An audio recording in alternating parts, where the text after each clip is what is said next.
السلام علیکم دوستو، تو بہت ہی پیارا بیان ہمارے ثنا باجی بول رہے، تو خاص کر کے لڑکیوں کے لیے تو پلیز لاسٹ تک ضرور دیکھیں۔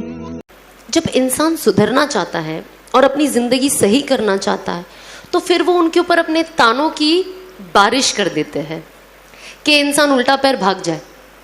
کہ بھلے میں سیدھا ہو جاؤں لیکن مجھے لوگوں کو نہیں بتانا ہے کہ یار میں نے اللہ نے مجھے ہدایت کی توفیق دی، کیونکہ لوگ میرا مذاق بنا رہے ہیں اور شاید ان کی وجہ سے ایسا نہ ہو کہ میں واپس جہاں سے آئی ہوں میں وہاں چلی جاؤں، کیونکہ انسان کمزور ہوتا ہے نا۔ انسان تانے، آج ہم گھر میں تانے سنتے ہیں تو کیسا لگتا ہے کہ گھر سے بھاگ جاؤ، ہوتا ہے نا کبھی کبھی فیلنگ، بھاگنا نہیں ہے بٹ وہ فیلنگ آتی ہے نا ایک انسان کو۔ تو جب اتنی سی چیز پہ جب آپ کی امی آپ کو کچھ بول دے یا کچھ ایسا ہو جائے تو انسان سوچتا ہے یار کتنا کیوں ایسے، یار مجھے کیوں تانے دے رہے، انسان کتنا روتا ہے۔ تو آپ سوچو جو انسان چینج ہو کر آتا ہے، جب اس کے لیے یہ سب بولا جاتا ہے تو وہ چیز لینا ایکسیپٹ کرنا بہت مشکل ہو جاتا ہے، اور بہت، کیونکہ وہ آلریڈی اتنا ایموشنل ہوتا ہے کہ آپ اس کو کچھ بھی بولو اس کا ایموشن انٹو 10 ٹائمز بڑھ جاتا ہے۔ تو سب تو کہتے ہیں چھوڑ دو صحیح راستے پہ، پر جب انسان اگر وہ لڑکی ہے خاص طور پہ، اگر وہ چیزیں چھوڑ دیتی، صحیح راستے پہ آ جاتی ہے، تو کوئی دینی گھر اسے اپنا بیٹا نہیں دیتا۔ تو جب آپ اپنا بیٹا نہیں دو گے تو اگر وہ لڑکی صحیح راستے پہ آ کے صحیح چیز اپنانا چاہے گی تو وہ اس میں آگے کیسے بڑھے؟ ہم جب یہ بات آتی ہے نا قربانیوں کی، اور جب ہم حدیثیں پڑھتے ہیں تو ہم یہ سارے ایگزامپلز لوگوں کو تو بہت اچھے سے دے دیتے ہیں،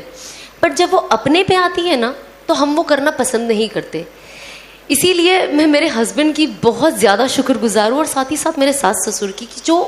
یہ سارا سچویشن دیکھ کر مجھے خوشی ایکسیپٹ کیے۔ میرے ہسبینڈ نے ایک اتنا بڑا اسٹیپ لیے، کیونکہ ہوتا نا جو انسان عالم ہوتا ہے تو ان کے جو سراؤنڈنگ والے ہوتے ہیں وہ ان کا دماغ،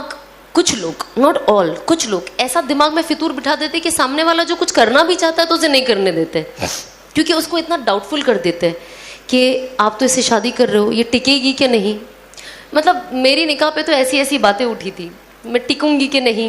شادی میری 6 مہینے بھی نہیں ٹکے گی، اور میں واپس وہی ہو جاؤں گی جو میں تھی، اور میں اللہ کو یہی کہتی تھی کہ اللہ مجھے صبر دے اور ان سب کو دکھا دے کہ یہ لوگ کتنے غلط ہیں، اور شاید جب وقت جائے گا اور لوگ دیکھیں گے تو شاید اپنا نظریہ بدلے۔ جو چیز سے میں گزر رہی ہوں ابھی، اور جو تکلیف چیزیں سن کر مجھے ہو رہی ہے، لیکن میرے کچھ چیز کو لوگوں تک ایسے پہنچا کہ میرے بعد آنے والی لڑکیوں کے لیے آسانی کر دے، تاکہ میرے جیسی جو اور لڑکیاں ہیں وہ اپنی زندگی کا رخ بدلے، اور انس کو دیکھ کر جو لڑکے ہیں وہ یہ کرنے کے لیے آگے بڑھے۔ السلام علیکم دوستو، جیسے کہ ثنا باجی اتنا اچھے سے بیان کر چکے ہیں، وہ بہت ہی پیارا بیان تھا، بہت ہی پیارا۔